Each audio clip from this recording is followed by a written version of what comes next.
దేవునికి మహిమ కలుగునుగాక. ఫిలిప్పీలు రాసిన పత్రిక 2వ అధ్యాయం 5వ వచనం చదువుకుందాం.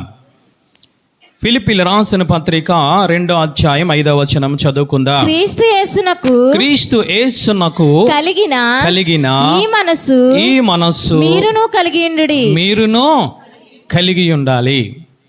అంటే క్రీస్తు యేసు ఏ మనసు అయితే కలిగి ఉన్నాడో, ఏ కోరిక అయితే కలిగి ఉన్నారో, ఏ ఉద్దేశం అయితే కలిగి ఉన్నారో, ఏ చిత్తం అయితే ఆయన కలిగి ఉన్నారో అన్నీ కూడా మనము కలిగి ఉండాలని ఆయన మాట్లాడుతున్నారు.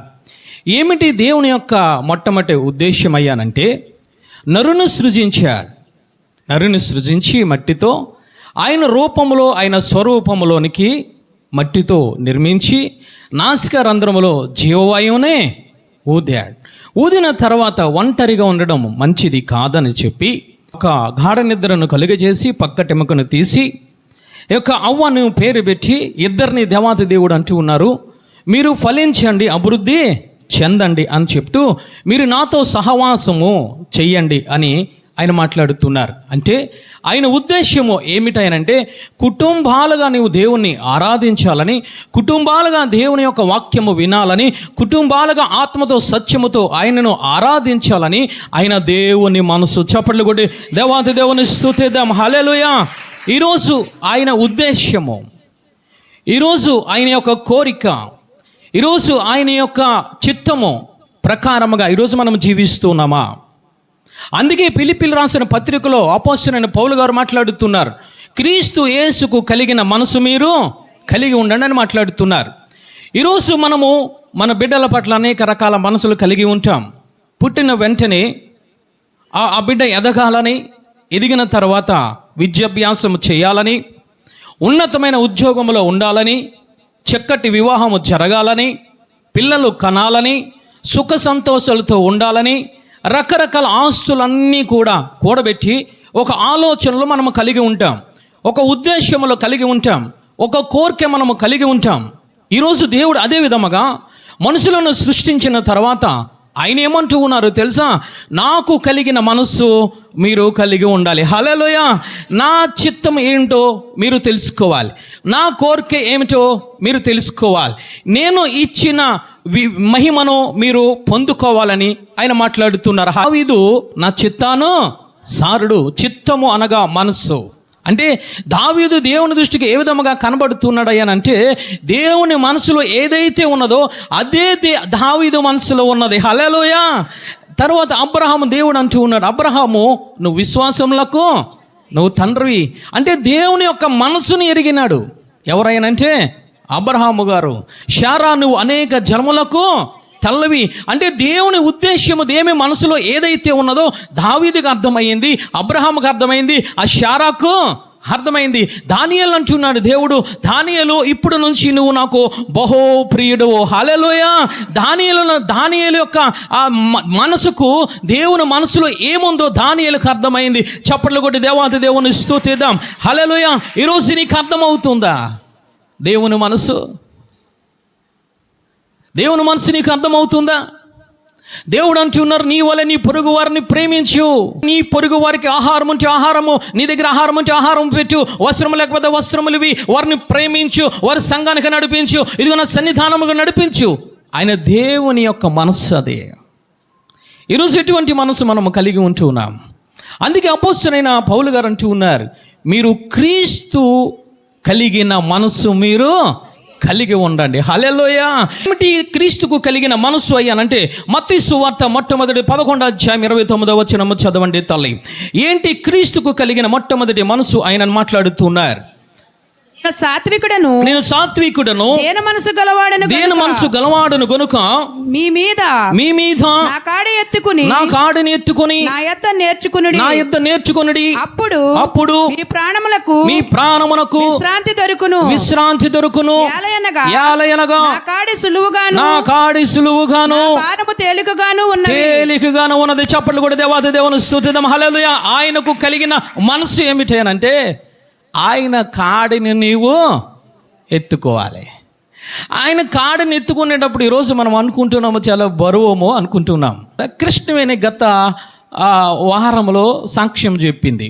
దేవుడు మాట్లాడారండి అని చెప్పి.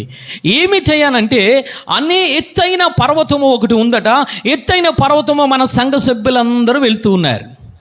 ఆ ఎత్తును చూసి, ఆ యొక్క వైశాల్యాన్ని చూసి ఎక్కలేక తన మనసులో వేరే ఒక మార్గములోనికి చాలామంది వెళ్ళిపోతూ ఉన్నారట. కొంతమంది నిలబడి ఎట్లా అయినా సరే నేను భారం కలిగి ఎక్కాలని ఎక్కుతూ ఉన్నారట.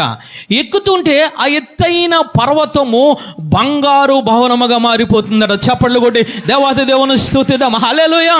అంటే నీవు నడుస్తుంటే చాలు, ఆయన ఆజ్ఞల ప్రకారముగా, ఆయన వాక్య ప్రకారముగా అవి భారము అది కాదు.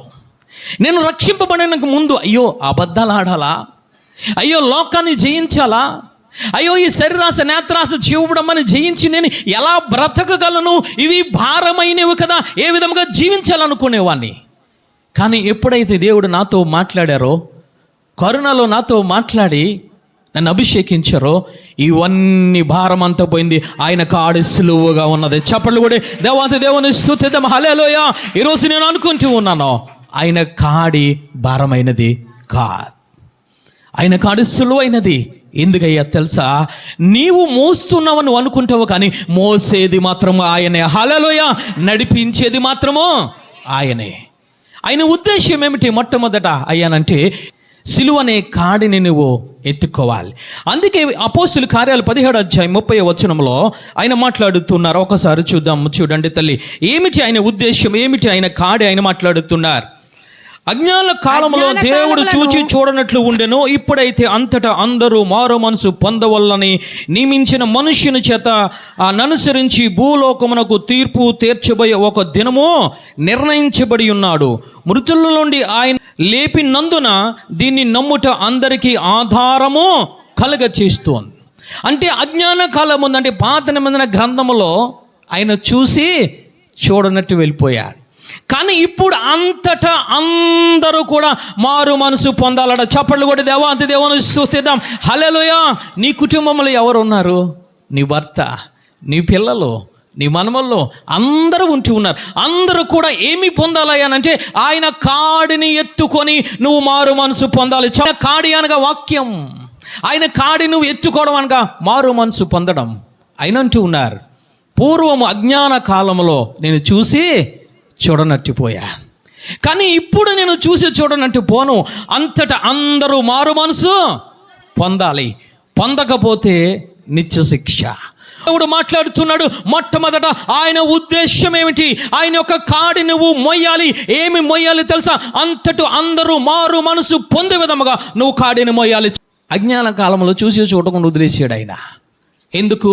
అజ్ఞాన కాలంలో పశువుల ద్వారా, గొర్రెల ద్వారా, ఎద్దుల ద్వారా రక్త ప్రోక్షణం జరిగేది. కానీ కొత్త నిబంధన గ్రంథంలో వచ్చినప్పుడు ఆయన సాక్షాత్తు దేవుని కుమారుడే నీ కోసం రక్తము చిందించాడు. చప్పట్లు కూడా దేవాది దేవుని స్తుతిద్దాం. ఆ రక్త ధారలో కలగకపోతే నీకు శిక్ష, నీకు మరణం ఏలుబడి చేస్తుంది. లేఖనము సెలవిస్తుంది అక్కడ 31 చదవండి తల 31 వచనము చదవండి. ఎందుకనగా నియమించిన మనుష్యుని చేత నీతిని అనుసరించి ఈ భూలోకమునకు తీర్పు తీర్చబోయడి ఒక దినమును నిర్ణయించి ఉన్నాడు. ఒక దినం అనేది నిర్ణయించాడు ఆయన. ఎందుకు తెలుసా? ఒక మనుష్యుని ద్వారా.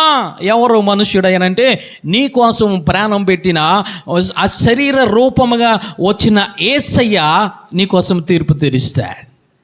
అందువల్ల నువ్వేమి చేయాలంటే నువ్వు కాడిని ఎత్తుకొని ఆ కాడి నీ బిడ్డలకు నేర్పాలి, ఆ కాడి నీ భర్తకు నేర్పాలి, ఆ కాడి నీ ఇంటిలో ఉన్న ప్రతి ఒక్కరికి కూడా మొయ్యడము నేర్పాలి. ఆ మొయ్యడమే రక్షణ పొందడం. హల్లెలూయా. రక్షణ పొందాలి తలే. నికోదేము దేవుని దగ్గరికి వచ్చి అంటూ ఉన్నాడు, ఇప్పుడు నీకు తోడు ఉంటే నువ్వు సూచక క్రియలు నువ్వు చేస్తావు, అందుకే దేవుడు అంటూ ఉన్నాడు. అప్పుడు నికోదేముతో దేవుడు అంటూ ఉన్నారు, అవన్నీ పక్కన పెట్టు, నువ్వు ఉపదేశకుడు అయితే అవ్వచ్చు, ధర్మశాస్త్రం అంతా ఎరిగిన వాడు అయితే అవ్వచ్చు, నువ్వు యూదుడు అయితే అవ్వచ్చు, కానీ ఒకడు మారు మనసు పొందకపోతే, అంటే ఒకడు నీటిలోనో ఒకడు ఆత్మలోనూ మారు మనసు పొందకపోతే పరలోక రాజ్యానికి వెళ్ళాడని మాట్లాడుతున్నాడు ఆయన. ఎందుకు అంత స్పష్టంగా మాట్లాడుతున్నాడు ఆయన అంటే ఒకప్పుడు చూసి చూడకుండా వదిలేశాడు ఆయన, కానీ కొత్త నిబంధన గ్రంథంలోనికి వచ్చిన తర్వాత నీ కోసం ప్రాణం పెట్టిన యేసయ్య నీ కోసం ఒక దినం అనేది ఏర్పాటు చేశాడు. ఆ దినములో నీకు నాకు తీర్పు ఉన్నది. ఆ తీర్పు కోసము ఆయన మొట్టమొదట ఏమి చేశాడు అంటే మత్తయి సువార్త 4:17 చదవండి తల్లి. అప్పటి నుండి యేసు పరలోక రాజ్యము సమీపించి ఉన్నది గనుక మారు మనసు పొందుడని చెప్పుచు ప్రకటింప మొదలు పెట్టాను. హల్లెలూయా. నువ్వు అనుకుంటున్నావు స్వస్థతలు అనుకుంటున్నావు, నీకోదేము వలే. నేను అనుకుంటున్నాను ఆశ్చర్య కార్యములు అనుకుంటున్నాను. కానీ ఆయన చెప్పిన మొట్టమొదట బోధ ఏమిటో తెలుసా? అందరూ మారు మనసు పొందాలని మొదలు పెట్టాడు ఆయన బోధ. హల్లెలూయా. ఈరోజు మారు మనసు పొందాడా నీ భర్త? నీ పిల్లలు మారు మనసు పొందారా? సరైన రీతిలో నువ్వు మారు మనసు పొందేవా? దేవుడు నిన్ను నన్ను ప్రశ్నిస్తూ ఉన్నాడు. ఒకనొక దినము ఉందని మాట్లాడుతున్నాడు. అందుకే అపోస్తలుడైన పౌలు గారు అంటున్నాను, క్రీస్తు యేసుకు కలిగిన మనసు మీరు కలిగి ఉండండి. ఏమిటి క్రీస్తు యేసుకు కలిగిన మొట్టమొదటి మనసు అని అంటే, నా కాడిని మీరు ఎత్తుకోండి. కాడి అంటే వాక్యం. వాక్యాన్ని ఎత్తుకోవడం అంటే నువ్వు రక్షణ పొందడమే. తో పాటు నీ కుటుంబ సభ్యులు రక్షణ పొందాలి. రక్షణ పొందకపోతే ఆయన అంటూ ఉన్నారు, తీర్పు దినం అనేది ఒకటి నిర్ణయించబడింది. అందుకే కొర్నేలి ఏమి చేశాడయ్యానంటే, తన కుటుంబ సభ్యులే కాదు, ఆ గ్రామంలో ఉంటున్న వీధిలో ఉంటున్న అందరిని తీసుకొచ్చి పేతురు పాదముల దగ్గర పెట్టాడు. దేవుని బోధన ఎరిగిన కొర్నేలి, దేవుని మనసును ఎరిగిన కొర్నేలి పేతురు గారు వచ్చేటప్పటికి ఆ గృహముల అందరిని కూర్చోబెట్టాడు. చప్పట్లు కూడా దేవాది దేవుని స్తుతిద్దాం. అందరూ మారు మనసు పొంది బాప్తిసము తీసుకున్నారు. ఈరోజు నీ సంగతి ఏమిటి? నీ బిడ్డల సంగతి ఏమిటి? నీ మనస్సు ఏ విధముగా ఉంది? అపోస్తలుడైన పౌలు గారు అంటున్నారు, క్రీస్తుకు కలిగిన మనసు మీరు కలిగి ఉండండి. క్రీస్తుకు కలిగిన మనసు ఏమిటనంటే, అంతటా అందరూ మారు మనసు పొందాలి. ఈరోజు ఈ మనసు లేకుండా రకరకాల మనసులు నువ్వు కలిగి ఉంటూ ఉన్నావమ్మా. రక్షణ పొందలేని నీ బిడ్డల కోసం, నీ భర్త కోసము నువ్వు కన్నీరు కార్చాలి. ఆయన మనసును ఎరిగితే, నువ్వు ఆయన మనసు నువ్వు తెలుసుకుంటే, ఎందుకు ఈ భూలోకానికి వచ్చాడని నీకు అర్థమవుతే, ఎందుకు నీ కోసము ప్రాణం పెట్టాడని అర్థమవుతే, ఎందుకోసం నీకు ఆయన గాయపరచబడ్డాడని నీకు అర్థమవుతే, నువ్వు కుదురుగా ఉండవు. నువ్వు శాంతి సమాధానంగా ఇక్కడ నువ్వు కూర్చో. నువ్వు రేపబడుతూ ఉంటావు. నువ్వు వేదన కలిగి ఉంటావు. నా భర్త మారాలి, నా బిడ్డలు మారాలి, నా సంఘంలో యవనస్తులు మారాలి, ఆత్మ పొందుకోవాలని భారము కలిగి ఉంటావు. ఇటువంటి మనసు నీలో లేకపోతే ఆయన అంటున్నాడు, ఒక్కనొక దినము ఏర్పాటు చేయబడింది. ఏమిటి దినమనంటే అది తీర్పు దినమని మాట్లాడుతున్నారు. రెండవదిగా ఏమిటేనంటే మత్తయి సువార్త 26:39 చదవండి తల్లి. రెండవదిగా ఏమిటి ఆయన చిత్తము ఆయన మాట్లాడుతున్నారు. కొంత దూరము వెళ్ళి సాగిలపడి నా తండ్రి సాధ్యమైతే ఈ గిన్నె నా యొద్ద నుండి తొలగించుము. అయినను నా ఇష్ట ప్రకారము కాక నీ చిత్త ప్రకారమే కానిమ్మని ప్రార్థన చేశాను. హల్లెలూయా. రెండవదిగా ఏమిటి ఆయన చిత్తం అంటే, నువ్వు సాగిలపడి మోకరించి ప్రార్థన చేయడం ఆయన చిత్తం. మొట్టమొదటిది ఏమిటి అనంటే, నీవు రక్షణ పొందాలి, నీ కుటుంబం అంతా. రెండవదిగా ఏమిటనంటే, నువ్వు సాగిలపడి ప్రార్థన చేయడమే ఆయన చిత్తం. హల్లెలూయా. ఎవరు ప్రార్థన చేస్తున్నారనంటే, నీ కోసం ప్రాణం పెట్టిన సర్వ అధికారమును కలిగిన దేవుడు గెత్సెమనే తోటలోనికి వెళ్ళిపోయి సాగిలిపడి మోకరించి అంటూ ఉన్నాడు, నా చిత్తము కాదయ్యా, నీ ఇష్ట ప్రకారమే, నీ చిత్త ప్రకారమే జరగాలని ఆయన ప్రార్థన చేస్తూ ఉన్నాడు. ఈరోజు ఎటువంటి ప్రార్థన నువ్వు చేస్తూ ఉన్నావు?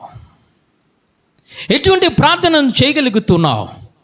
దేవుడు అంటూ ఉన్నారు, నా చిత్తము కాదు, నా ఆలోచనలు కాదు అయ్యా, నా మనసు కాదయ్యా, అంతా నీ ఇష్ట ప్రకారముగానే జరగాలని ప్రార్థన చేస్తూ ఉన్నాడు.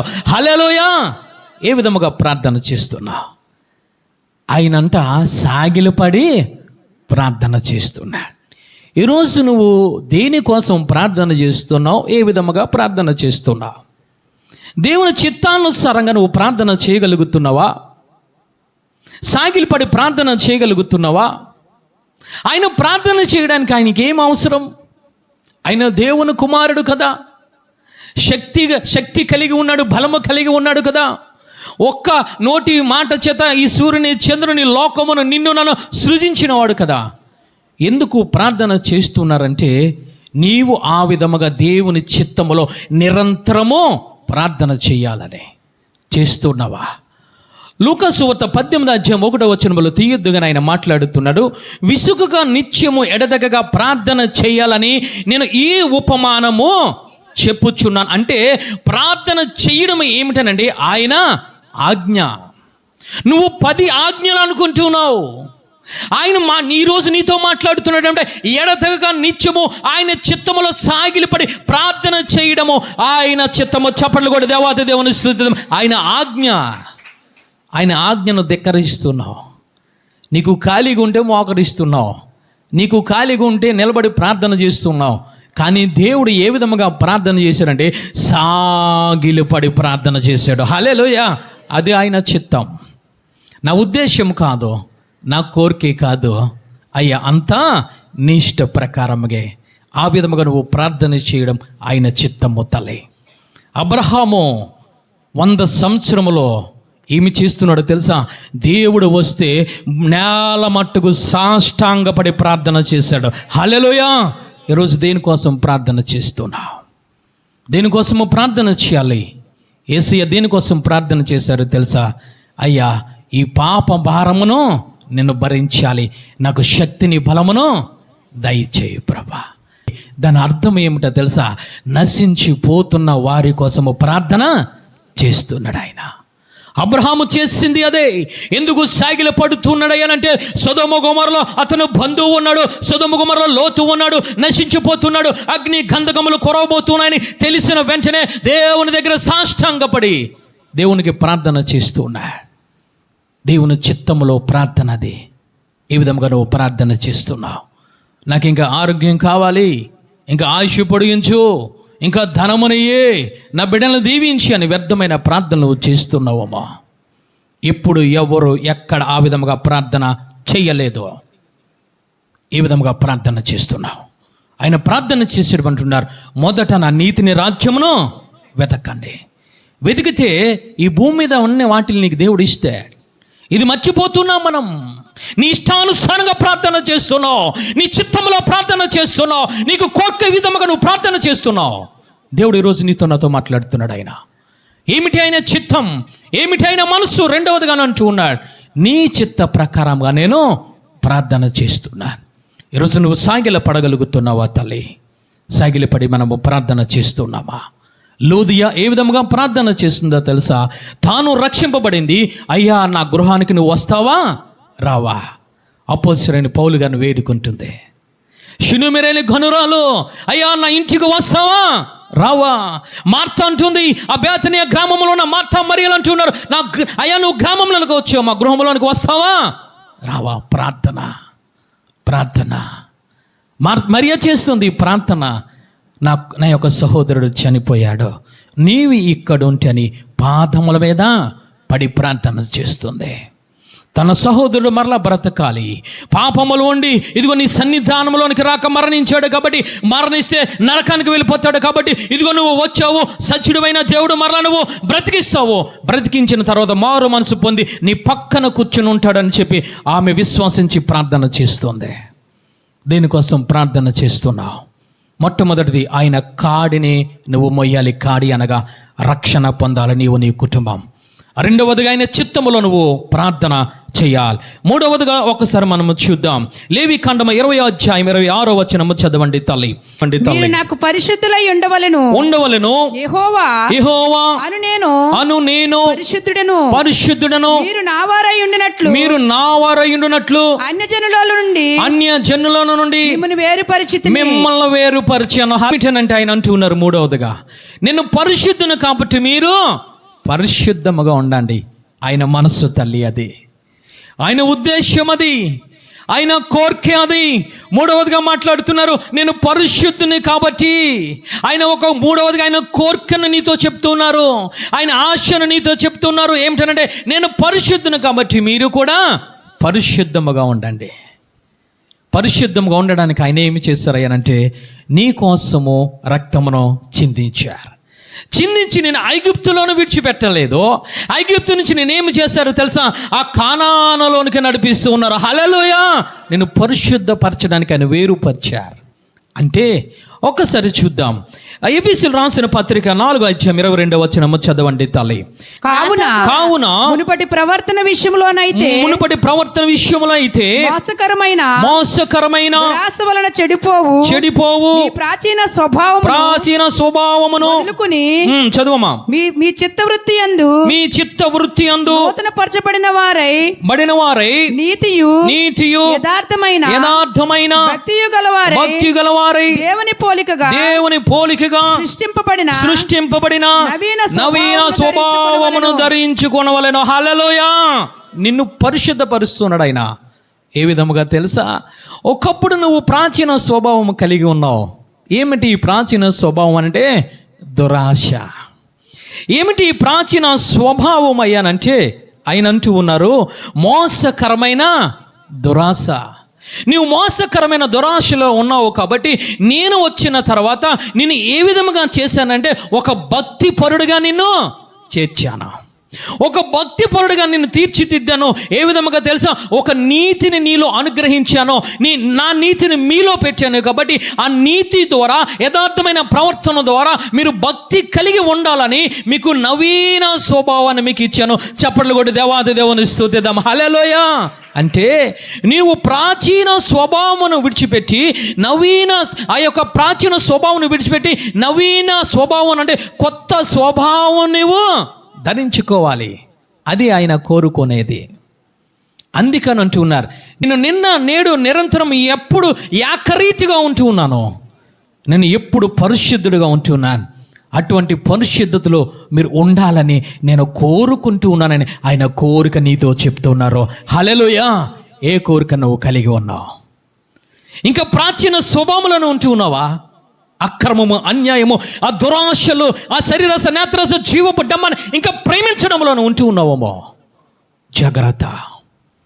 ఆయన మనసు కోసము అపోస్తలుడైన పౌలు గారు మాట్లాడుతున్నారు. క్రీస్తుకు కలిగిన మనసు మీరు కలిగి ఉండండి. ఏమిటి మొట్టమొదటిది అయ్యానంటే నీవు రక్షణ పొందాలి, నీ కుటుంబము రక్షణ పొందాలి.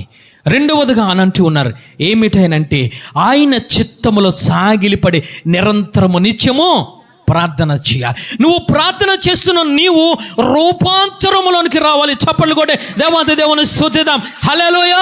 నువ్వు ఎప్పుడు రూపాంతరాలకు వస్తావంటే నువ్వు రక్షింపబడిన తర్వాత నిత్యము కూడా నువ్వు ప్రార్థనలో ఉంటే నీ ప్రాచీన స్వభావము నిన్ను విడిచి వెళ్ళిపోతుంది. నువ్వు నూతన స్వభావంలోనికి వస్తావు. హల్లెలూయా! అంటే యథార్థతలోనికి నువ్వు వస్తావు, యథార్థమైన భక్తిలోనికి నువ్వు వస్తావు, యథార్థమైన నీతిలోనికి నువ్వు వస్తావు. ప్రాచీన స్వభావం నువ్వు ఇంకా ధరించుకో. ఆయన అంటూ ఉన్నారు, నేను పరిశుద్ధుని కాబట్టి మీరు పరిశుద్ధులుగా ఉండండి. ఆయన కోరికను ఈరోజు నీతో చెప్తూ ఉన్నారు. ఈరోజు నే కోరిక నువ్వు కలిగి ఉన్నావు. జక్కయ్యతో దేవుడు మాట్లాడుతున్నాడు, నువ్వు త్వరగా దిగు, నేను నీ ఇంటికి వెళ్ళవలసింది. ప్రాచీన స్వభావంలో ఉన్నాడు, అక్రమమన్యముతో ఉన్నాడు. అందరూ అంటున్నారు పాపి అంటున్నారు. కానీ ఆ ఇంటి దగ్గరికి వచ్చిన తర్వాత అంటూ ఉన్నాడయ్యా, ప్రాచీన స్వభావం నాకు వద్దు, అక్రమం అన్యాయం నాకు వద్దు, ఆ పాపి అనే ముద్ర నాకు వద్దయ్యా. అన్నీ నా జీవితంలోంచి తీసివేసిస్తున్నాను, నా కుటుంబంలోంచి తీసివేసిస్తున్నాను. నా నోరు మారిపోయిందయ్యా, నా ప్రవర్తన మారిపోయిందయ్యా, నా అడుగులు మారిపోయినాయి అయ్యా, నా మనసు మారిపోయిందయ్యా, ప్రాచీన స్వభావం అంతా మారిపోయిందయ్యా, నేను ఇచ్చేస్తానయ్యా. దేవుడు అంటూ ఉన్నారు, నీవు ఇప్పుడు అబ్రహాము కుమారుడివే. నవీన స్వభావం, జక్కయిలో ప్రాచీన స్వభావం పోయింది. దేవుడు గ్రహించాడు, దేవుడు అంటూ ఉన్నాడు, ఇప్పుడు నువ్వు కొత్త జక్కయ్యవే, నువ్వు మారు మనసు పొందిన జక్కయ్యవే, ఇప్పుడు నువ్వు పరిశుద్ధతలో ఉన్న జక్కయ్యవే. నేను ఏ విధముగా ఉంటున్నానో నీవు కూడా అటువంటి మనసు కలిగి సమస్తమును విడిచిపెట్టుకున్నావు కాబట్టి నువ్వు అబ్రహాము కుమారుడివే. చప్పట్లు కొట్టి దేవాది దేవుని స్తుతిద్దాం. హల్లెలూయా. ఏ ఆలోచన కలిగి ఉన్నావు? ఇంకా ఏ కోరికను కలిగి ఉన్నావు? ఎన్నో వాక్యాలు వింటున్నావు, విడిచిపెడుతున్నావు అక్రమాన్ని, ఇంకా అన్యాయమైన ధనాన్ని విడిచిపెడుతున్నావా? ఇంకా ప్రాచీన స్వభావాన్ని విడిచిపెట్టగలుగుతున్నావా? నీ కళ్ళల్లో, నీ చేతుల్లో, నీ యొక్క కాళ్ళల్లో, నీ యొక్క మనసులో ప్రాచీన స్వభావం ఉండడానికి వీలులే. నువ్వు నూతన స్వభావంలోనికి నువ్వు మారిపోవాలి. ఈరోజు ఎటువంటి స్వభావంలో ఉంటూ ఉన్నావు తల్లి? ఈరోజు ఈ విధంగా మనం ఉంటూ ఉన్నాం. దేవుడు అంటూ ఉన్నాడు, నువ్వు అబ్రహామువు కాదు, ఇప్పుడు నీవు అబ్రహామువు. హల్లెలూయా. ప్రాచీన స్వభావము అబ్రహాము, నూతన స్వభావము అబ్రహాము. హల్లెలూయా. దేవుడు అంటున్నాడు, శారాయి నువ్వు శారాయివు కావు, ఇప్పుడు నువ్వు శారా. హల్లెలూయా. నూతన స్వభావం. దావీదును అంటున్నాడు, నా చిత్తానుసారుడైన దావీదు. ఇప్పుడు తెలుసా, పాపములో ఉండి నువ్వు జీవించినప్పుడు కాదు, ఆ శాపముల వ్యభిచారములో ఉండి నువ్వు జీవించినప్పుడు కాదు, దాని నుంచి నువ్వు పైకి లేవనెత్తినప్పుడు, అప్పుడు నీ పరిశుద్ధతను దేవుడు చూసినప్పుడు, అప్పుడు దావీదును అంటూ ఉన్నాడు, దావీదును నా చిత్తానుసారుడు. హల్లెలూయా. నీలో ప్రాచీన స్వభావం లేదు, పాపము నీలో లేదయ్యా. నువ్విప్పుడు ఎవరో తెలుసా? నా మనసును ఎరిగిన వాడవు. ఏమిటి ఆయన మనస్సు? ఎందుకు దావీదు నా చిత్తానుసారుడు అంటూ ఉన్నాడంటే, పడిపోయిన తన ఆత్మీయ జీవితాన్ని మరలా కట్టుకున్నాడు. హల్లెలూయా. మరలా పరిశుద్ధపరుచుకున్నాడు, మరలా రక్షణలోనికి వచ్చాడు, మరలా ఆత్మలోనికి వచ్చాడు, మరలా సన్నిధిలోనికి వచ్చాడు, మరలా సంతోషంలోనికి వచ్చాడు. నువ్వు ప్రాచీన స్వభావం విడిచిపెట్టి నవీన స్వభావంలోనికి రావాలి. హల్లెలూయా. నువ్వు నవీన స్వభావంలోనికి వస్తే దేవుడు నీ కోసం ఆయన ఎదురు చూస్తూ ఉన్నాడు. ఆయన మనసు ఏమిటి? మొట్టమొదటిదనంటే నీవు రక్షణ పొందాలి, నీ కుటుంబం అంతా రక్షణ పొందాలి. రెండవదిగా నీవు నిత్యము, నీవే కాదు నీ కుటుంబ సభ్యులందరూ కూడా నిత్యము ప్రార్థన చేయాలి. మూడవదిగా అంటూ ఉన్నారు, నేను పరిశుద్ధిని కాబట్టి మీరు పరిశుద్ధతగా ఉండండి.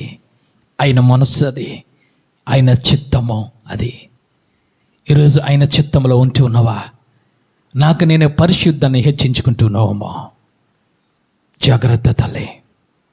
దేవుడు ఈరోజు మనతో మాట్లాడుతున్నాడు. నువ్వు పరిశుద్ధతలోనికి రావాలి. పరిశుద్ధతలోనికి రావాలంటే ప్రాచీన స్వభావం విడిచిపెట్టి నూతన స్వభావంలోనికి రావాలి. నూతన స్వభావం అంటే ఏమిటనంటే యథార్థమైన భక్తి, నీతి కలిగిన భక్తి ఆయన చూస్తున్నాడు. నాలుగవదిగా ఏమిటనంటే ఫిలిప్పీయులు రాసిన పత్రిక 2వ అధ్యాయం 5వ వచనం మనము చూసినట్లయితే ఆయన అంటూ ఉన్నారు, క్రీస్తుకు కలిగిన ఈ మనస్సును మీరు కలిగి ఉండండి. హల్లెలూయా. నాలుగవదిగా అంటూ ఉన్నారు, క్రీస్తుకు కలిగిన మనసు మీరు కలిగి ఉండండి. ఏంటికి క్రీస్తు కలిగిన మనస్సు అయ్యానంటే, దేవుడు అంటూ ఉన్నారు, ఆయన కోసము మాట్లాడుతున్నారు, మనుష్య రూపములో పుట్టి ఆసున స్వరూపమును ధరించుకొని తనకు తాను రిక్తుడుగా అయిపోయాడట. చప్పట్లు కొట్టే దేవాది దేవుని స్తుతిద్దాం. హల్లెలూయా. అది దేవుని మనస్సు. అది ఎవరైనా మనిషి రూపంగా పుట్టినవాడు ఎవరయ్యానంటే నిన్ను నన్ను సృజించిన సర్వశక్తి గల దేవుని కుమారుడు. హల్లెలూయా. ఆ దేవుని కుమారుడట దేవునితో సమానముగా ఎంచుకోనకూడదని భాగ్యమని అనుకోకుండా, నీవు నేను ఏ రూపంలో పుట్టామో, ఏ శరీరమును ధరించుకున్నామో ఆ శరీర రూపముగా ఈ భూమి మీదకి వచ్చాడట. హల్లెలూయా. ఆయన రావడమే కాదు, పుట్టడమే కాదు, దాసున స్వరూపమును ధరించుకున్నాడు. ఆయన తనకు తాను రిక్తినిగా చేసుకున్నాడు, అన్నిటిని విడిచిపెట్టాడు, ఒక మానవ మాత్రుడిగా నిలబడ్డాడు. నిలబడి ఏమి చేస్తున్నాడు అనంటే దాసుని స్వరూపం ధరించుకుని తన్ను తానే రిక్తునిగా చేసుకుని మరియు ఆయన ఆకారమందు మనుషుడుగా కనబడి మరణము పొందునంతగా ఆయన సిలువ మరణం పొందునంతగా విధేయత చూపిన వాడై తన్ను తగ్గించుకొని. హల్లెలూయా. క్రీస్తు మనసు అంటే ఏమిటో తెలుసా? నువ్వు విధేయత చూపడము, నీకు నీవు తగ్గించుకోవడమే క్రీస్తు మనసు. సాతాను మనసు ఏమిటో తెలుసా? ఆడుకాడు హెచ్చించుకోవడమే. ఈరోజు నువ్వు హెచ్చించుకుంటున్నావా, తగ్గించుకుంటున్నావా? ఎందుకు దేవుడు నీ చేత అద్భుత కార్యములు, ఆశ్చర్య కార్యములు చేయించడం లేదు? ఎందుకు నిన్ను దేవుడు వాడుకోవడం లేదని అంటే, ఒక్క పాట పాడితే నేనే కదా అనుకుంటున్నావు, ఒక ప్రసంగం చేస్తే నేనే కదా అనుకుంటున్నావు, ఒక దురాత్మను వెలగొడితే నాకు శక్తి బలం ఉందనుకుంటున్నావు. అందుకే దేవుడు నేను హెచ్చించట్లే. కానీ దేవుని కుమారుడై ఉండి తనకు తను రిక్తునిగా చేసుకొని, దాసుని స్వరూపమును ధరించుకొని, అన్నిటిని విడిచిపెట్టి తండ్రికి విధేయత చూపుతున్నాడు. హల్లెలూయా! తండ్రికి విధేయత చూపడమే కాదు, తనకు తాను తగ్గించుకున్నాడు. అది క్రీస్తు మనసు. ఈరోజు ఏ మనసు నువ్వు కలిగి ఉంటున్నావు? 1 గంట ప్రార్థన చేస్తే నాకు అంతట పరిశుద్ధుడు లేదనుకుంటున్నావమ్మా, అది దురాత్మకు సంబంధించింది. అదే నీకు నువ్వు తగ్గించుకోవాలి, హెచ్చించుకోవడానికి వీలు లేదు. ఏమిటి తగ్గించుకోవడం అని అంటే, వాక్యానుసారముగా నీవు జీవించడమే. హల్లెలూయా! నీకు హెచ్చరికలు వస్తూ ఉంటాయి పరిశుద్ధాత్మ దేవుని చేత. దేవుడు నిన్ను గద్దిస్తూ ఉంటాడు, నీ హృదయాన్ని తడుతూ ఉంటాడు వాక్యముతో, హెచ్చరికలతో, ఆ యొక్క దర్శనముల ద్వారా దేవత దేవుడు నీతో మాట్లాడుతూ ఉంటాడు. అప్పుడు నువ్వేమి చేయాలో తెలుసా? విధేయత చూపాలి. హల్లెలూయా! విధేయత చూపాలి. నీకు నువ్వు తగ్గించుకోవాలి. ఒక రాజు దగ్గరికి వచ్చి 12 గోత్రములకు అధిపతి అయిన రాజు అయిన చక్రవర్తి దగ్గరికి వచ్చి నాతాను ప్రవక్త అంటూ ఉన్నాడు, ఆ మనుష్యుడవో నీవే. పాపము చేసో చూసుకో, పరీక్షించుకో. యూరియాని చంపించేసో జాగ్రత్త చూసుకో. ఒక ఆడపిల్లను పాడు చేసో, పాపం మీద పాపములు చేస్తున్నావు, నువ్వు కాదా పరీక్షించుకో. వెంటనే దావీదేమంటూ ఉన్నాడు తెలుసా?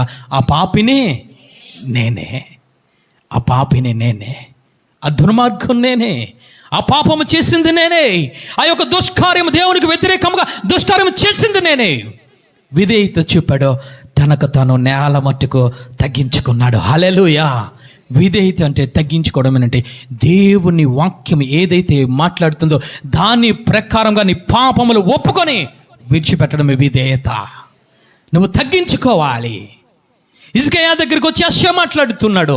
యెషయా ఎలాంటి వాడు, ఆ యొక్క హిజ్కియా ఎలాంటి వాడు తెలుసా? దేవుడు మాట్లాడుతున్నాడు, హిజ్కియా యథార్థముగా నడిచిన వాడు. హల్లెలూయా! అతను జీవితంలో ఒక మచ్చ అయినను డాగైనను కలంకము లేదు. దేవుని దగ్గర ప్రార్థన చేస్తున్నాడు, నేను ఏ విధముగా జీవించానో ఒక్కసారి జ్ఞాపకం చేసుకో బాబు. నేను నడిచిన నడత ఏ విధముగా ఉందో, నేను చేసిన ప్రార్థన ఏ విధముగా ఉందో, నా ప్రవర్తన యథార్థముగా ఉందో లేదో ఒక్కసారి జ్ఞాపకం చేసుకో ప్రభువా అన్న హిజ్కియా రాజు దగ్గరికి వెళ్ళి యెషయా అంటూ ఉన్నాడు, నీ ఇంటినే చాకబెట్టుకో, రేపో మాపో నువ్వు చనిపోతున్నావు. విధేయత చూపాడు హిజ్కియా.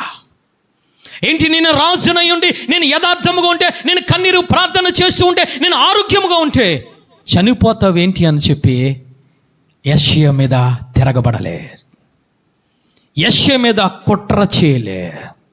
కన్నీరు కారుసు గోడ వైపుకు తిరిగి, అయ్యా ఒక్కసారి జ్ఞాపకం చేసుకో, 15 సంవత్సరాల ఆయుష్ను దేవుడు పొడిగించాడు.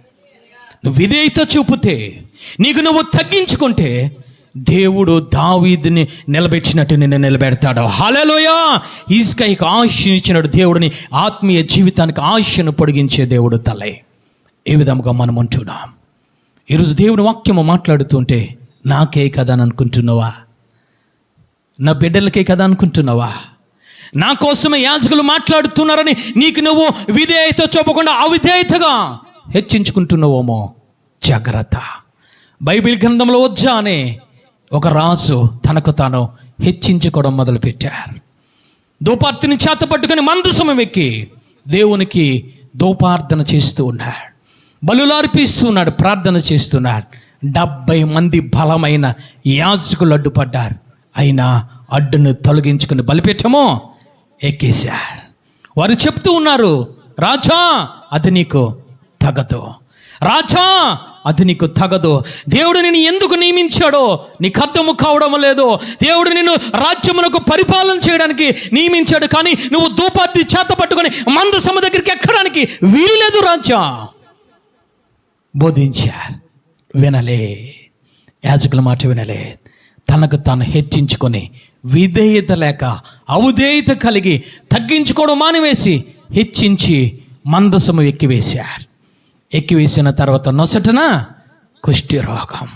ఆ కుష్టి రోగముతో మందసము నుంచి, ఆ యొక్క మందిరములో నుంచి, ఆ గ్రామములోంచి, ఆ పట్టణములోంచి నెట్టివేయబడ్డాడు.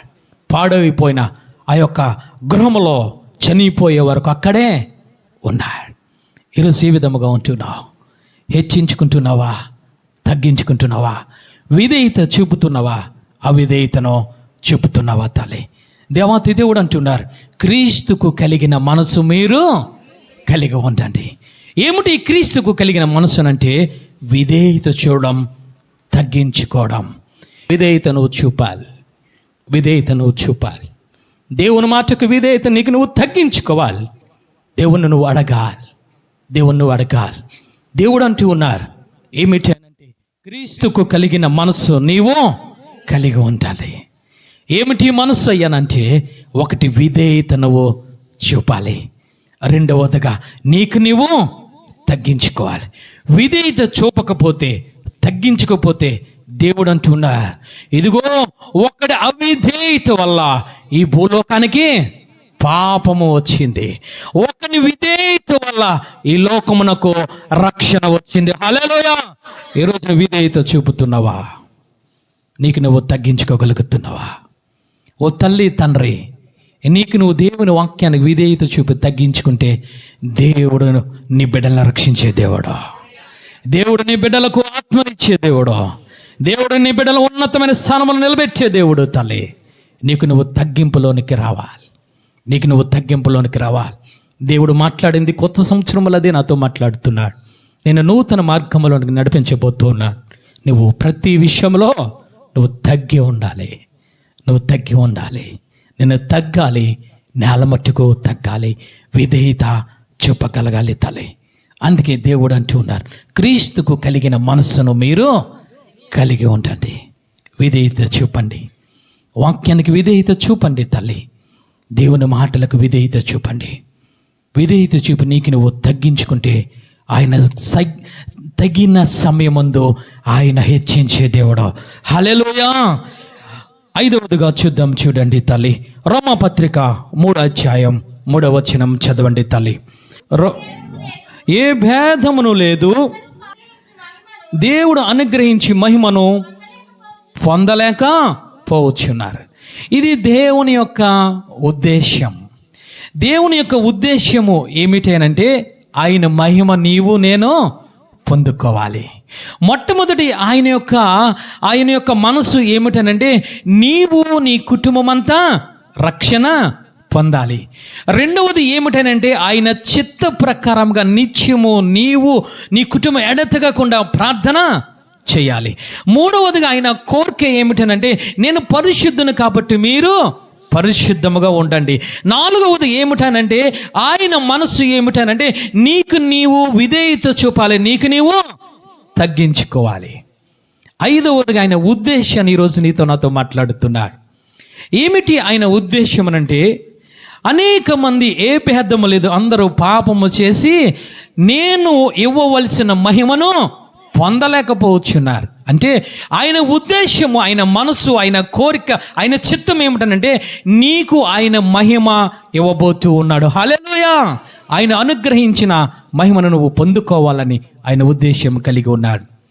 ఏమిటి ఈ మహిమ? ఏమిటి మహిమ? ఆ యొక్క మరియతో మాట్లాడుతున్నారు. మరియా, నమ్మినట్లయితే నీవు ఉన్న మహిమను నువ్వు చూచెదవు. ఏమి చూసింది అక్కడ అయ్యానంటే, చనిపోయిన లాజరు మరలా బ్రతికాడు. 4 రోజులు ఆ సమాధిలో ఉన్న లాజరు ఆ యొక్క విశ్వసించడం వల్ల, నమ్మడం ద్వారా మరియా దేవుని మహిమను చూసింది. మరియా కాదు, అక్కడ ఉన్నవారందరూ చూశారు. ఏమిటి మహిమ అయ్యానంటే, 1 పేతురు రాసిన పత్రిక 4:14 చదవండి తల్లి. ఏమిటి మహిమ? ఆయన మాట్లాడుతున్నారు, క్రీస్తు నామము నిమిత్తము మీరు నిందలు పాలైన ఎడల మహిమ స్వరూపి అయిన ఆత్మ, అనగా దేవుని ఆత్మ మీ మీద నిలిచి ఉన్నాడు గనుక మీరు ధనిలో. చప్పట్లు కూడా దేవాది దేవుని స్తుతిద్దాం. హల్లెలూయా. మహిమ అంటే ఏమిటయ్యానంటే, రోమపత్రికలు అంటూ ఉన్నారు, ఏ భేదము లేదు, అందరూ పాపము చేసి నేను ఇవ్వవలసిన మహిమను పొందలేకుండా ఉంటూ ఉన్నారు. ఏమిటి మహిమ? పేతురు గారు అంటూ ఉన్నారు, ఏమిటి మహిమ అని అంటే, ఇదిగో ఆయన మహిమ స్వరూపి అయిన ఆత్మ. హల్లెలూయా. సత్య స్వరూపి అయిన ఆత్మ, తండ్రి అయిన ఆత్మ. మహిమ అంటే ఏమిటనంటే, నీవు పరిశుద్ధాత్మ దేవుణ్ణి నువ్వు పొందుకోవడమే. ఆయన మహిమను పొందుకోవడం. ఎందుకు మహిమను పొందుకోవాలయ్యా అని అంటే, పొందుకోమనే లేఖనము సెలవిస్తుంది. ఎందుకు దేవుడు అంటూ ఉన్నారు, నేను వెళ్ళిన తర్వాత సత్య స్వరూపైన మీ మధ్యకు ఆయన వస్తారు, సదాకాలం మీతో ఉంటారు, సదాకాలం నివసిస్తారని వాగ్దానం చేశారనంటే, ఆయన మహిమను నీవు పొందుకోవాలని. హల్లెలూయా. ఆయన మహిమ అంటే ఏమిటనంటే, ఆయన పరిశుద్ధ ఆత్మ. పొందుకోవాలయ్యానంటే నువ్వు పొందుకోవాలి. ఎందుకు పొందుకోవాలయ్యానంటే, అపోస్తలుడైన పౌలు గారు అంటూ ఉన్నారు, మీరు పరలోక రాజ్యానికి వెళ్ళాలంటే రక్త మాంసములు కలిగి మీరు పరలోక రాజ్యమును స్వతంత్రించుకొన లేరు. నేను పరలోక రాజ్యానికి వెళ్ళాలంటే నాలో రక్తము, నాలో ఈ శరీరం ఉన్నది కాబట్టి ఈ శరీరముతో నేను ఆయన దగ్గరికి నేను వెళ్ళలేను. మరి ఏ విధముగా వెళ్తానయ్యానంటే, మొదట నేను ఆత్మను పొందుకోవాలి. నేను ఆత్మను పొందుకొని మరణిస్తే అప్పుడు ఆయన రెండవ రాకడలో ఆయన ఏమి చేస్తాడో తెలుసా? నా దేహమును మహిమా దేహముగా మారుస్తాడు. చప్పట్లు కొట్టి దేవాది దేవుని స్తుతిద్దాం. హల్లెలూయా. అంటే నా దేహము మహిమా దేహముగా మార్చబడాలంటే నీవు నేను పొందుకోవాల్సింది ఏమిటంటే, మహిమా స్వరూపి అయిన దేవుని ఆత్మను పొందుకోవాలి. ఎప్పుడు పొందుకుంటావు? మొదట రక్షణ పొందినప్పుడు. ఎప్పుడు పొందుకుంటావు? ఆయన చిత్తములు ఎడతెగకుండా ప్రార్థన చేసినప్పుడు. ఎప్పుడు పొందుకుంటావు అయ్యానంటే, నువ్వు పరిశుద్ధతలోనికి వచ్చినప్పుడు. ఎప్పుడు పొందుకుంటావు అనంటే, నువ్వు ఆయన యొక్క మనస్సును ఎరిగినప్పుడు. చప్పట్లు కొట్టి దేవాది దేవుని స్తుతిద్దాం. ఆయన మనస్సు అంటే ఏమిటో తెలుసా? ఆయన విన్న వాక్య ప్రకారం విధేయత చూపుతూ నీకు నీవు తగ్గించుకొని ఆయన సన్నిధి దగ్గర, బలిపీఠం దగ్గర ఉంటే ఆయన మహిమైన, ఆయన సత్య స్వరూపైన ఆత్మను పొందుకుంటావు. హల్లెలూయా. అందుకే లేఖనము సెలవిస్తుంది, ఆయన సిలువ వేసిన తర్వాత ఆయన చివరి మాట మాట్లాడుతున్నాడు, అయ్యా నా ఆత్మను నీ చేతికి అప్పగించుకుంటూ ఉన్నాను. అప్పగించుకున్న తర్వాత ఏమి జరిగిందో తెలుసా? ఈ భూమి బద్దలయ్యింది, ఆకాశము చీకటితో కమ్మివేశాను. ఈ భూమి కింద ఉన్నది ఏమి జరిగిందయ్యానంటే, సమాధులు తెరవబడి అనేక మంది పరిశుద్ధులు కనబడ్డారు. చప్పట్లు కూడా దేవాది దేవుని స్తుతిద్దాం. అంటే వారు మహిమ దేహముగా మార్చబడ్డారు. ఎవరయ్యానంటే పరిశుద్ధులు. ఎవరు ఈ పరిశుద్ధులు? ఆయన మనస్సును ఎరిగి నడుచుకున్నవారు. అందుకే అపోస్తలుడైన పౌలు గారు అంటున్నారు, క్రీస్తు మనసు మీరు కలిగి ఉండండి. ఏమిటి క్రీస్తు మనసు అంటే, మొదటిదే అందరూ రక్షణ పొందాలి, ఎడతెగకుండా ప్రార్థనలో ఉండాలి. మూడవదిగా ఆయన పరిశుద్ధుడు కాబట్టి మనం పరిశుద్ధతలోనికి మనం నడవాలి. మూడవదిగా తనకు తను తగ్గించుకోవాలి, విధేయత చూపాలి. మోషే ప్రకారముగా నువ్వు ఆత్మను నువ్వు పొందుకోవాలి. ఈరోజు మనము పొందుకున్నామా? రకరకాల ప్రార్థనలు చేస్తున్నాం. నీ మనసుకు నట్టు ప్రార్థన చేస్తున్నావు. గృహం ఆగిపోయింది నాయన, నా బిడ్డలు పెళ్లి కావట్లేదు నాయన, ఆరోగ్యం లేదు నాయన, రకరకాల ప్రార్థన చేస్తున్నావు. అందుకే ఆయన అంటున్నారు, క్రీస్తుకు కలిగిన మనసును కలిగి ఉండండి. చివరగా క్రీస్తు యొక్క ఉద్దేశం ఏమిటనంటే, చివరగా ఆయన అంటున్నారు, నేను ఇచ్చిన మహిమను మీరు పొందుకోండి. ఏమిటి మహిమనంటే, పరిశుద్ధాత్మ దేవుడు. ఈరోజు పొందుకున్నావా? దేనికోసం ప్రార్థన చేస్తున్నావు? దేవుడు స్పష్టంగా అంటూ ఉన్నాడు, తల్లి నువ్వు రక్షింపబడినంత మాత్రాన, నువ్వు నిరంతరము ప్రార్థన చేసినంత మాత్రాన, నీ పరిశుద్ధతలో కొనసాగినంత మాత్రాన, నీకు నువ్వు తగ్గించుకున్నంత మాత్రాన ఆయన మహిమను పొందకపోతే ఆయన పరలోక రాజ్యంలోనికి వెళ్ళలేవు తల్లి. స్టెఫన్ అంటూ ఉన్నాడు, అయ్యా నా ఆత్మ నీ చేతికి అప్పగించుకుంటున్నా. క్రీస్తుకు కలిగిన మనస్సును కలిగి ఉన్నాడు. అతను రక్షణ పొందాడు. తరువాత ఆయన నిరంతరము నిత్యము ప్రార్థన చేసే వ్యక్తి. తన పరిశుద్ధతను కాపాడుకున్న వ్యక్తి, తనకు తాను తగ్గించుకుని విధేయత చూపిన వ్యక్తి ఆ రాళ్లతో కొడుతున్నప్పుడు అంటూ ఉన్నాడు, అయ్యా వీరేమి చేయుచున్నారో వీరెరుగురు కాబట్టి వీరిని క్షమించు, నా ఆత్మను నీ చేతికి అప్పగిస్తున్నా. ఎవరు? ఆయన మహిమను పొందుకున్న స్తెఫను, పరిశుద్ధాత్మతో నింపబడిన స్తెఫను, పరిశుద్ధాత్మతో నడిపింపబడుతున్న స్తెఫను మరణించాడు.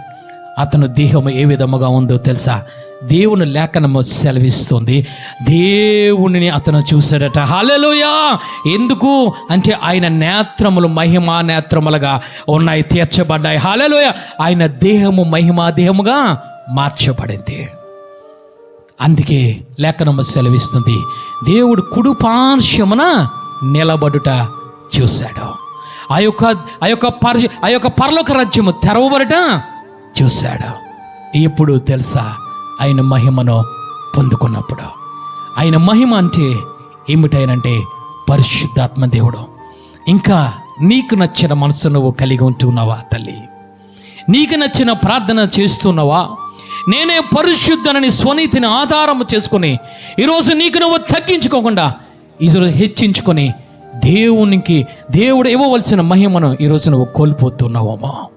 అందుకే అపోస్తలుడైన పౌలు గారు అంటున్నారు, క్రీస్తుకు కలిగిన మనసును మీరు కలిగి ఉండండి. ఏమిటి క్రీస్తుకు కలిగిన మనసు అని అంటే ఆయన కాడిని నువ్వు మోయాలి. రక్షణలోనికి నువ్వు రావాలి తల్లి. నువ్వు రావడమే కాదు, నీ కుటుంబం అంతా రక్షణలోనికి నడిపించాలి. రెండవదిగా ఆయన అంటున్నారు, నా చిత్తము కాదు ప్రభువా, నీ చిత్తమే సిద్ధించెను. నీ ప్రార్థన అంతా ఆయన చిత్తముగా ఎడతెగకుండా నువ్వు ప్రార్థన చేయడం. మూడవదిగా అంటున్నారు, నేను పరిశుద్ధను కాబట్టి మీరు పరిశుద్ధతను కొనసాగించుకోవడానికి నువ్వు ప్రార్థన చేయాలి. ఆ పరిశుద్ధతను సంపూర్తి చేసుకోవడానికి ప్రార్థన చేయాలి. నాలుగవదిగా అంటున్నా, క్రీస్తుకు కలిగిన మనసు. ఏమిటి మనసునంటే విధేయత చూపడమో తగ్గించుకోవడమో తల్లి. నీకు నువ్వు తగ్గించుకోవాలి, వాక్యానుసారముగా నడవాలి. ఐదవదిగా అంటున్నారు, నేను మీకు మహిమని ఇస్తున్నాను, ఆ మహిమను మీరు కోల్పోకండి, ఆ మహిమను మీరు పొందుకోవడమే నా ఉద్దేశం అని అంటున్నారు. ఈరోజు ఎటువంటిగా మనము జీవిస్తున్నాము తల్లి? వాక్యాన్ని విని విధేయత చెప్తున్నావా? ఆత్మ కోసం ప్రార్థన చేస్తున్నావా? నీ పరిశుద్ధతను కాపాడుకోవడానికి ఈరోజు ఉంటున్నావా? లేదా నిష్టానుసారంగా నీకు నచ్చిన మనసు కలిగి ఈరోజు ఒక ఇస్కరియోతు యోధా వలె, ఒక ఆకాను వలె, ఒక గెహాజు వలె నీ సొంత చిత్తముతో ఈరోజు నువ్వు ప్రయాణం అవుతున్నావు తల్లి. అందరూ లేచి నిలబడి ప్రార్థన చేసుకుందాం. ఆయన యొక్క చిత్తం ఏమిటో ఆది కాండములో తెలియజేశాడు. నీకు నాకు ఆయన స్వరూపములో నువ్వు మార్చబడమే ఆయన చిత్తము, ఆయన ఉద్దేశ్యము తల్లి. ఆయన రూపములో నువ్వు కనబడమే పరిశుద్ధత కలిగి ఆయన కోరుకునే కోరిక తల్లి. ఆయన అంటూ ఉన్నారు, జీవవాయువును వారి నాసిక రంధ్రములో ఊదాను. జీవవాయువు అనగా ఏమిటనంటే పరిశుద్ధాత్మ దేవుడు తల్లి. ఏదైతే కోల్పోయావో మరలా ఆయన సన్నిధికి మనమందరము కనబడాలని ఆయన మనస్సు కలిగి ఉన్నాడు. ఈరోజు ఎటువంటి నువ్వు మనస్సు కలిగి ఉన్నావు తల్లి?